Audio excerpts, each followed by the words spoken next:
On the 2-year anniversary of the first Panhandle COVID-19 briefing, I visited with Scottsbluff County Health Director Paulette Snell about cases across the Panhandle.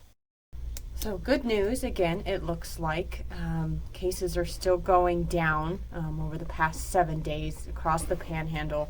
When we're looking at those case numbers, obviously we were at 55 last week and now we're down to 41.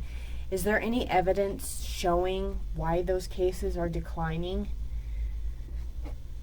So, what we see locally and state level and even nationally is that the Omicron variant does kind of run its course. And there was so many people, who did develop that back in January that and a lot of viruses do this, where they kind of run their course of being that high peak and then come back down. This one has been the same pattern everywhere, but it's a little different in that it peaked so quickly, but also then declined so quickly. But that is kind of the course that you see with a virus, even the variant, the new variant. Now, whether we'll ever have another new variant is very probable that we will.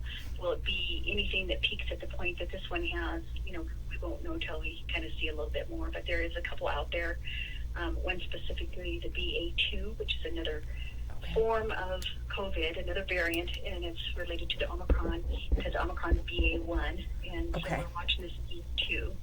But it's something that we're watching at numbers, across. We've seen it kind of peak in France and some of the other countries, and so we're kind of watching that. We're kind of seeing it in Hong Kong right now with a lot of numbers, and seeing how it plays out. But right now, it has not seemed to be a concern in the United States. Okay, let's hope not. It can stay overseas, and we can just deal with the Omicron, hopefully.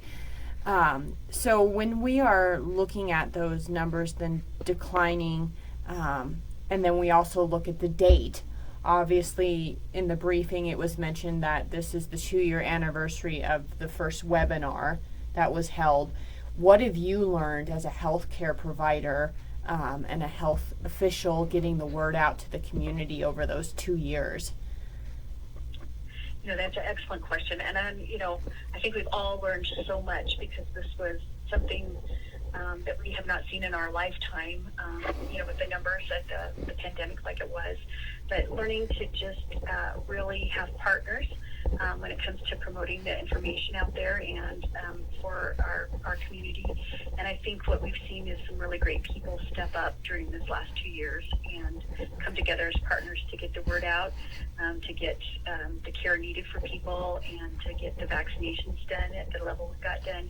So I think more than anything, I've learned that our community is, in the Panhandle wide, that it is people who are willing to come together and take care of each other when we really needed it. Yeah, definitely. This has been Lauren Brandt reporting for the Scottsbluff Star-Herald.